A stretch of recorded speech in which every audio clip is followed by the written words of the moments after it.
So in the mid-'70s, moved down to Florida from New York as a teenager.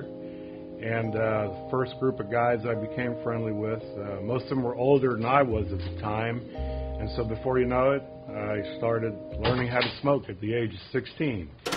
Quite frankly, never during those years, my early 20s and 30s, did I ever have much regard for what I ate, how much of it I ate, what time I ate. You name it, I ate it. If it had the word fried in front of it, it was a beautiful thing.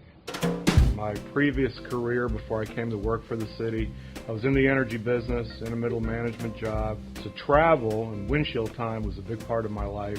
And that sort of fed into the habits that I developed over the years. As I would drive from one location to another, it was not uncommon at all for me to line up 3 cheeseburgers for lunch on the dashboard, light up a couple of Marlboros, 400 miles later, get to my destination.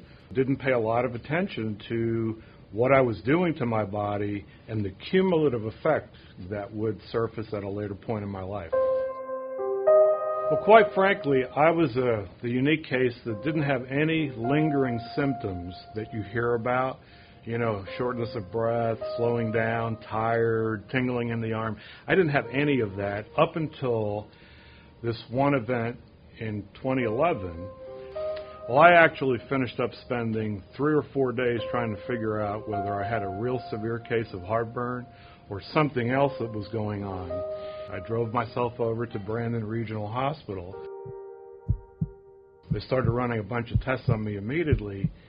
As the technician is going through his steps, I'm telling the technician, as if I knew what the remedy was, let's get a couple of stents in and let me get out of here. I've got things to do, which is consistent with the type A personality I've been my entire life. Right after the test was completed and the doctor came out to talk to me about the results, kind of chuckling, he said, well, I need to tell you that stents aren't going to take care of your problem because you have 3 major arteries that are blocked 70, 80, and 90%, so we're going to do triple bypass on you in the morning.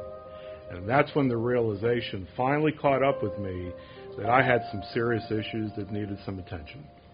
Getting ready to go into the surgery, my number one priority was my daughter, who was a teenager at that time and who had lost her mom to breast cancer a year before that. And quite frankly, my approach was, I can't check out. She needs me. I need to do the right thing here.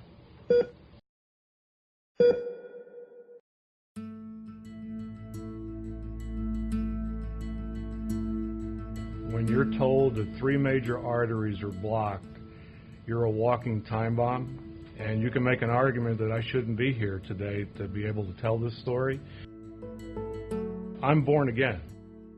So it's very easy to tell the story and share it, hopefully so that others can learn from an experience like this, take better care of themselves, pay attention earlier in their lives, and learn from an experience that someone else went through so that they make better choices and live a healthier lifestyle. I'm a very fortunate individual. I was blessed by meeting someone who has always been committed to health. And so living a new lifestyle by eating properly, not smoking, not abusing your body, comes very naturally in the union between the two of us because that's the way she's lived her life her entire life.